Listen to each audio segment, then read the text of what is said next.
Hey, I'm Dr. Lance Knob with Denali Consulting and 4% Breakthrough Communities. And I'm here today with Tressa Yonekawa Bundren from Epic Odo and Taproot Ventures. And Tressa, I am so excited to speak with you today. You know, change is so hard, right? So hard for so many people. And you've successfully pivoted from a speech language pathologist, right? A healthcare worker, which I know well, to an inclusive leadership consultant, keynote speaker, sharing stages with, big names like Gary Vee and soon to be author. So how have you successfully made this transition? Wow. Well, first of all, Lance, thank you for having me. You're one of my favorite and most potent connectors since the time we met. So I really appreciate being here. And I think the only way to conceptualize any pivot is to know that you need to trust yourself and do it for the right reasons is how I made the switch. When I went into speech pathology, it was what was available to be involved in communication and connection. And so because I had the privilege really of not knowing that there was an option to doing anything other than what we're passionate about, um, I went into communication, and it's something that I've always been fascinated with.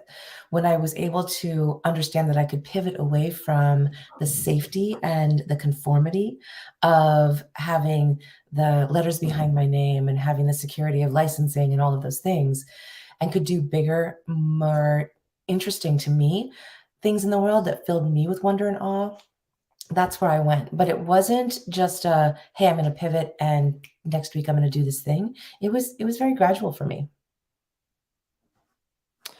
For sure, it just makes me think about the saying, right? Overnight success, usually takes 10 years in the making. So I know you've been, working to develop yourself, personally and professionally. And I want to hear all of that. Really, what are your top personal development recommendations, professional development recommendations? Top, I say now that I work in helping leaders be more fulfilled, happier, maybe even better human beings, and that we really can't talk about being better, more significant, or phenomenal leaders until we have a personal practice of being better, more intentional human beings, because that's really the foundation of it all. And what we now call, or Brene Brown talks about as being soft skills, are really the hardest skills to manage to solve for in today's world. But more and more, we're needing them, we're wanting them, we're seeking them out because we're done with the major hustle that takes us away from personal and interpersonal pleasure, safety, the psychological safety, this space of belonging and inclusion that I work in with leadership and teams and boards is one where we're remembering that we're all connected. And this place for me, whatever your personal practice is, whether it's meditation, yoga, simply sitting in nature, looking at a house plant, whatever this place is where you can get quiet, even when it's crazy around you, and bring that eye of the storm feeling through you. Be that, show up as that, so that we can respond rather than react, and that we can have full presence, presence, that kind of powerful presence from the core of ourselves can change the energy in an entire space, an entire room. So that's really where for me it comes from, is I have to have a personal practice to be able to handle the high stakes mediation that I do for leaders and companies, any kind of interactions. Anytime we have pushback, we have to not take it personally, and we have to be able to witness. And where do we get that ability? It's definitely not from being reactive or needing to be seen or needing to win or any of those things, because the real win now is the win-win-win. For And that's sure. what's exciting to me, getting there. That getting there, like, I hope you can see it and feel it and hear it. Getting to that place of the win-win-win, where everybody's getting what they need, at least as much as we can, that's a really exciting place for me in connection, communication, and all relationship. Absolutely. And I love the soft skill development. And really, I'm hearing you saying that, personal and professional development and skills are really so related and so interconnected. And, I'm definitely aligned with that. And, yeah, I mean, switching back a little bit to, your speech language background with the pandemic and making this pivot, right? The pandemic was just so dramatic for everyone. And I know you increased your clinical hours during that time. How did you juggle it all during that time? How did you make it happen, get through it? Oh, thank you so much for that question. This question is so impactful for me, and I hope for people listening, because the reason I went back into speech pathology on April 7th of 2020 was that the airport shut down on, March 13th. As I was leaving a really interesting speaking gig on inclusion at Augsburg for Augsburg University in Minneapolis, and I was going to the airport. My Lyft driver said, "Well, they just closed the international wing at the airport," and I was supposed to fly out and do some work overseas that next week. And I said, "Oh, okay. Well, maybe that's not going to happen for a couple of weeks then. We'll see." When we learned that it probably was going to be more than that, I listened to the calling, really listened to a significant calling that said, just go help people. Doesn't matter, go help people. So I had at that time let my professional license lapse for a number of years. It's typically weeks or months to get a license reestablished and get licensing in different states and all of those things. And when I heard the calling and listened, I sent an email. I got my license reestablished within 24 hours. Got additional emergency licensing in California, where a recruiter told me there was a incredible job working with people who are homeless in nursing homes, recovering from COVID. And I knew that was a place I needed to be. So I really believe that when we're doing the right things, listening, that everything gets a little easier. And that's really what happened with me. And that's how I got back into therapy and direct treatment. And I do have a background in tracheotomy and ventilator teams. So I felt like I could maybe contribute and be in places where, because everything was locked, nobody's family or friends, nobody's loved ones could get in to see them, but I could be there. And I've always chosen to drive 6 hours to the hospital on the edge of, nowhere, on the edge of the universe, who couldn't get services. And instead of chasing the big companies, the Fortune 500 or Fortune whatever companies, I've always chased the places who deserve to have incredible services but couldn't get them as a speech therapist. And so I simply went back to that. And it was incredible. And I thought it was going to be 13 weeks. I took a 13-week contract. I've just returned to Oregon in the 111th week. So it was over 2 years that I ended up spending there, and it changed my life. I was in an Oakland nursing home and then working with families and children impacted by autism in an elementary school system in Central So California. generous of you. Yeah. How did Of the you, universe. I love your passion, yeah, of really helping people and paying it forward and giving back. And combined with that, for all our listeners who have families, how did you support your daughters and your family during this time and balance all that? Yeah, well, I mean, I think it all comes together, as well as, like, I got paid just fine, for doing that work, and I still have executive coaching clients. So it all worked out so incredibly well. It actually helped me refine how I see coaching clients all over the world because of this time of having to refine our systems and our access to the different apps and things that people are using and comfortable with now, and to be able to make it interactive. And so in the same time, a good friend of mine in Portland asked me to co-facilitate a group with her on intentional, authentic relating and dating. So we started that and started to understand better how to make virtual highly interactive, highly experiential, the same way that I do when I'm speaking or when I'm facilitating in person. And I think that's been an exciting aspect too. So what is happening has needed to happen, has up-leveled how I feel I work in the world, and how I can relate and have access to people, and how people can have access to me during a time when we were completely locked down.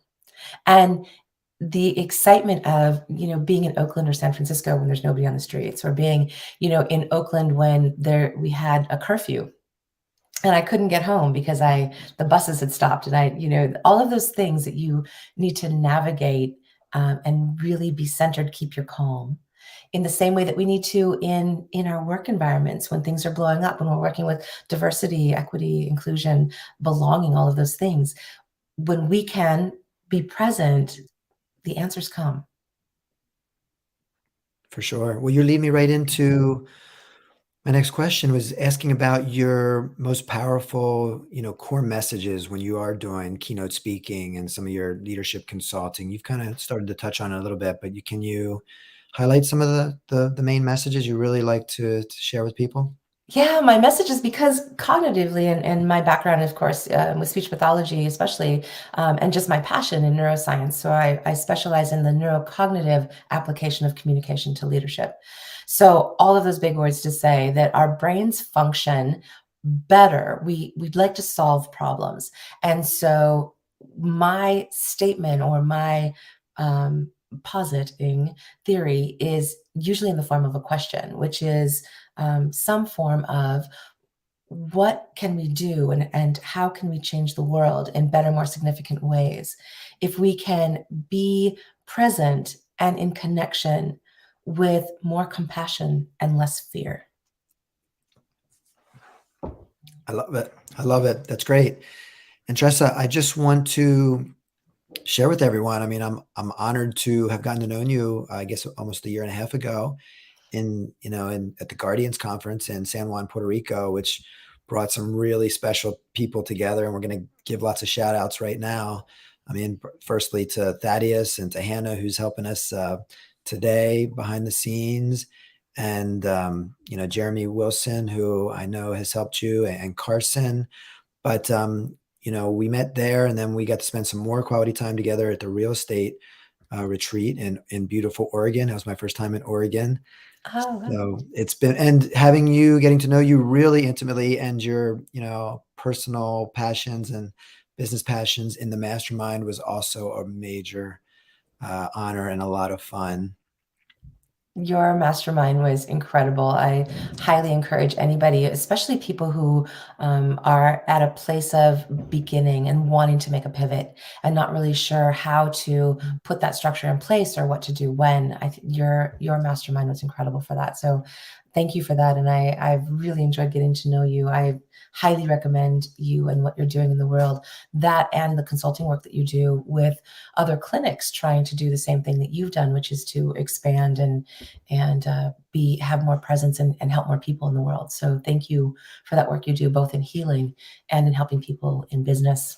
You're Thank you. incredible. I love to similarly, help entrepreneurs stay healthy as they're scaling their businesses. So, what you're doing is amazing. Why don't you give the full recognition to Carson and Jeremy? I know some of the things they've helped you with most Oh, recently. yeah. Thank you for that opportunity. There are so many people who are doing this work, and the ones that I've been lucky enough to be in contact with, my speaker trainers, incredible human beings, Jeremy Eugene Wilson and Tom McCarthy. Super grateful through Access to the Guardians and Thaddeus Gala to have worked with Tom McCarthy and Jeremy Eugene Wilson. They expanded everything that I do. And I've been speaking for 20 years now, but not in the same way that I am now. Really haven't been given the permission and the tools to be everything I want to be, and to really connect one-on-one with everybody in the audience, whether it's one person or 5,000 people. So there's so much value in working with people who do it better than we do, who know more than we do. And there are so many of those people. So yeah, and then Rocky Garza, who's with JD Croft and Frost. and Rocky's a mindset coach, and he was a significant part of that speaker training, and he's been a rock star forever. And he's someone who can, change the world for you too, and how you feel about your presence in the world. So very, very significant people. Working right now to publish the book with Carson Jones, and Mindful Publications with Michael Graziano, who is the husband of Natasha Graziano, who does mindset coaching as well in the world, but been significantly impacted by working directly with Steve D. Sims, who is a powerhouse, and his son, Henry Sims, who runs Sims Media, incredible communication systems, media systems, social media, speaker training, all of those things. And, Steve talks about, which has really impacted me in the last year, however you feel about it, it really is important to make sure that you're meeting the right people. And, those assets of being in the same rooms with those people, learning from those people, and even being seen with those people, that you and I would consider rock stars, has some importance and some impact in the world. Very nice. Hello, Jim Robertson. Speaking of great people and spending time with the right people, some of the Guardians folks, shout out to everybody. And if anyone has any questions today, just put them in the comments, please. And Tressa, yeah, thanks for giving all those kudos to mentors. Even yesterday, on Father's Day or on Sunday on Father's Day, Jim Quinn, a mentor of mine, was like a father-like figure, and just wanted to give him a shout out because I didn't connect with him. So thank you. And wanted to take it right into your book, which you just mentioned. Tell us about it, when it's going to be released, and what it's about, and how we can get it. Yeah, thank you so much. We're looking at later this year, probably this winter. Okay. The title is still in motion. It's changed a couple of times, but we're really focusing on the listening leader and the 8 keys to becoming really, truly exquisite leaders, which, like we talked about, those soft skills. So appropriate vulnerability, right action, active listening, because less than 10% of our communication is words. The rest of it is everything else. So imagine how much we mess up or misinterpret in text or email. So when we're talking about, the active listening, the true humility, the art, I call it, of true humility, which is knowing what we're good at and appreciating that and growing that, knowing what we're not really good at, deciding if we're going to grow that or not, and then knowing what we're really not good at and deciding how to offload that, ask for help, which is part of that vulnerability piece, which is so important. That's taken me decades to learn. I don't know if anybody else struggles with that, but a lot of those pieces come together. And over 25 years now, these 8 things are the things that have absolutely been the key indicators of whether someone is going to be successful as a leader, as a partner, as a parent, all of those things. And when I'm working with leadership, very often I get asked to work with a spouse, a partner, and a family, because these skills start to impact people's work in such a positive, meaningful way, and then carry over into home, where now everybody wants to be able to live this way. It improves how fully we are present and how fully we're able to live. And that's the stuff. Just today, I was speaking to a coach of mine, and she was having me practice reflective listening. And it's so important, and it's so difficult for all of us, right? We want to express what's on our mind first before we really take it in and really fully understand someone. And with your book, is there going to be a way we can self-assess on these 8 criteria, these 8 skills? There will be little opportunities to test these things out, and exercises. There's a card deck that goes with them too, that is available through Taproot Ventures, thetaprootway.com, that has all of these skills, and then exercises that you can just pull and try at meetings by yourself, it is a lot of, like you said, self-reflection and that listening. And I'm guilty of projecting and labeling. We try to put meaning on everything. And so to do that, we try to put things in boxes. And so we assume or pre-assume what somebody's thinking or saying, what somebody wants or needs. And we're often very surprised when we actually ask the question, what do you really need to be successful? What do you really need to feel included? Or what do you really need to feel safe here? In this office, in this work environment, in this home. Yeah, inclusion is so powerful the way you describe it. I love it. And I think the book's going to be great, and we're going to let everyone know how they can get it before we finish today. So it sounds like you're going to really have a big reach and a global impact. Um, with you juggling so many things, I was joking a little bit earlier with you that it's almost Elon Muskish, right? With your multiple companies and your husband's. How, yeah, I'll take that. how do you keep everything running harmoniously? Again, between the multiple businesses, and again, kind of your, the personal life, family life, and, kind of practice what you preach. I would say that gratitude is the foundation for that. So I go to bed every night in gratitude and expanding what I feel like I'm capable of doing. So increasing the vibration is how David Meltzer talks about it, who I adore. And so I think gratitude is huge. Also, I'm pretty optimistic. So I wake up really happy. I'm grateful for that too. Whether that's by intention or just by nature. I wake up happy. I know that I'm going to do my best and that I have the opportunity today to help people. I think a big part of my enthusiasm for life and trying to support people in living fully is that I had a drowning near-death experience when I was young. And really, as I was watching my body be revived on the beach, I just heard, you have work to do. So I am in a lifelong quest of understanding exactly what that is. So far, what it is to live fully and to help other people live fully. So I think that's the key. Is I'm never burned out because I'm always doing what I love, even when it's not something that I am in love with. And I've understood now how to ask for help with the things that I really don't like to do. So I think it's really a simple equation. It's not complex. It's understanding where you can serve, always wanting to be in service and giving and be able to receive, also a difficult place for a lot of us. Just being in those personal practices of being present. How about for you, Lance? What do you do to balance everything?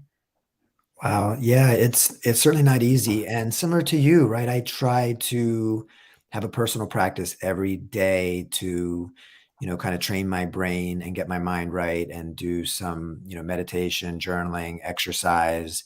And just like we have to do, most people kind of realize for their bodies, right, that we have to exercise them. But, not everyone's thinking that our brain needs similar attention. And for me, yeah, if I do not do some of those personal practices to start the day, and what my mentor called shifting my mood, and right now the mindset coaches, right, called shifting your mindset. I'm reading Jason Drees right now, who all the Go Abundance guys are really raving about, speaking about the right circles. Definitely shout out to them and spending time with really good people. I've been involved with them for about 6 months and can't recommend them enough.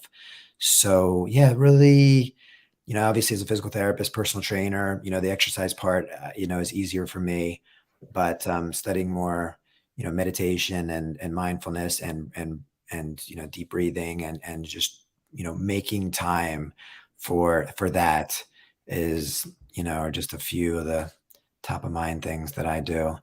Yes, super important. And having those mentors, so while you're mentioning your mentors, and my life is completely changed by having the right mentors in place. Absolutely, for sure. Yeah. Well, kind of connected to this, really, with your neuroscience background and passion, how are you integrating that with everything you're doing? Your book, your coaching, your speaking?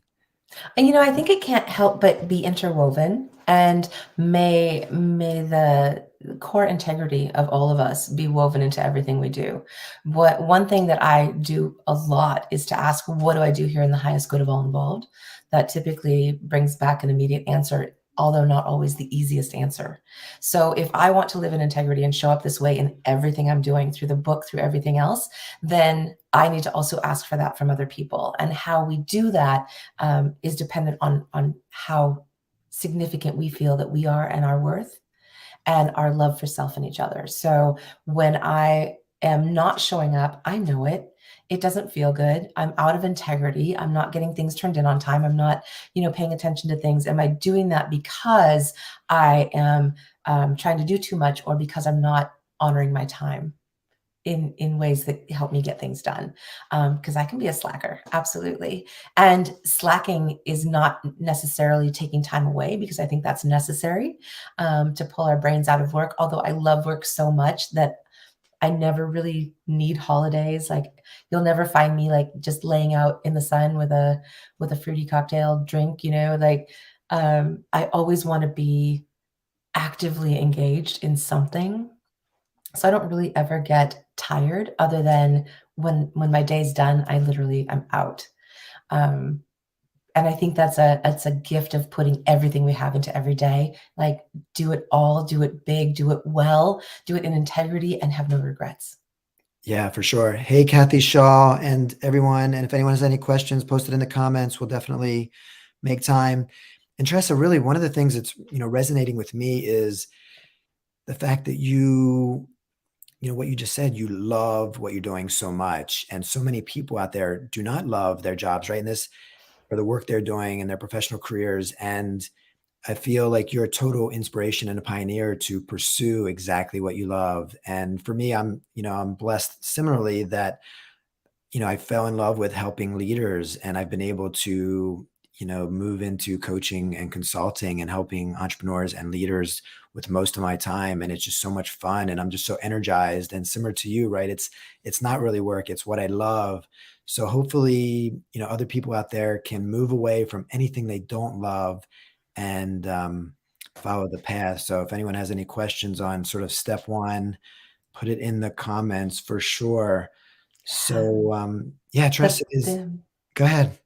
the predecessor to that change, thank you for Yeah. bringing that up. I've been in jobs that I didn't absolutely love, for sure. And the way that I found my way to my pivot Yeah. was to get really present and have this personal practice, because we can't be out of integrity with ourselves when we're in personal practice, and we're needing to show up for ourselves so that we can show up fully for each other.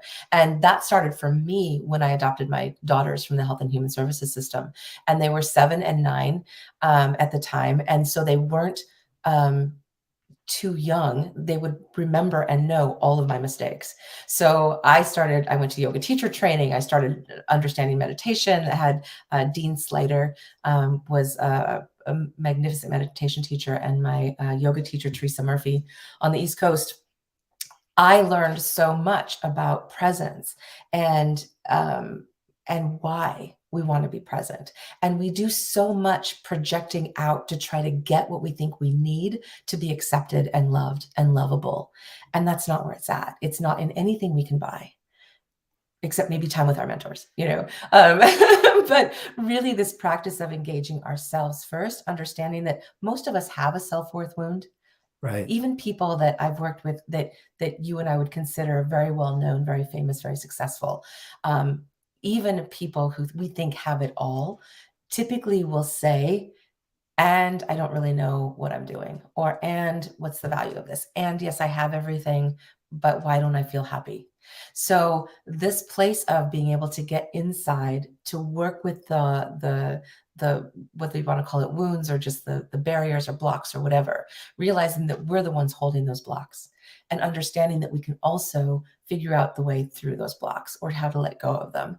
And that has been a significant shift for me in being able to pivot and not hold myself to, like, I call it a societal rule breaking. We have to be rebels in order to not be just part of the gray. For sure. And for me as well, at the Guardians conference, right, with all the entrepreneurs we mentioned, it was rising up that for me with my coaching and consulting, what was holding me back from going further faster was this self-worth, thing with not feeling worthy to help other entrepreneurs, because I'm just trained as a doctor of physical therapy and, don't have any formal business training and that kind of thing. So, the self-love, the self-worth is really, resonating for me with what you said. So is there anything that we didn't touch on that you really want to, talk about and share with everyone? You always ask such significant questions. You always make me dig really deep to be able to respond and have these conversations. I feel really clear. If anybody else has questions, happy to answer them. And Lance, you're such an incredible hub of wisdom and of connection. I just have so much really like respect and love for you. Thank you. And vice versa. Yeah. And thank you. So why don't you tell all of us how we can follow you, get the information on the book and just learn more about you? Any ways we can keep in touch with you and reach out to you, please share. Well, the book will be coming out with Mindful Publishing. You can find me at the taprootway.com, as well as the collective of consultants that I work with there. And you can also find me at epicoto, epicoto.com, which is my Keynote and executive coaching company. And the name Epic Oto really refers to the epicenter of sound. So Oto is the Japanese word, since I'm half Japanese. And also Oto is how we describe the bones in the inner ear. So it's the epicenter of how we connect, the vibration of sound, of connection, whether we can hear or not. And would love to hear from you. Connection is my entire world. So please reach out. And on socials? On socials, on Instagram, I'm That Goddess Life. And on LinkedIn, Tressa Yonekawa Bundren. Facebook, you can find me there under the same name. Happy to connect anywhere you're comfortable with. Very nice. Well, Tressa, listen, thank you for being so open, so transparent, so willing to share it all, and so generous. I did not know about your near drowning moment, and I can just see now how your love for life and how passionate you are in sharing all your gifts and all your goodness. So thank you so much. It was great talking to you today. Looking forward to it. Thank you so much, Lance. And thank you, Hannah, back there. Thank you, everyone. Yes, thanks, Hannah. Okay. All right. We'll talk to you soon. Bye, everybody.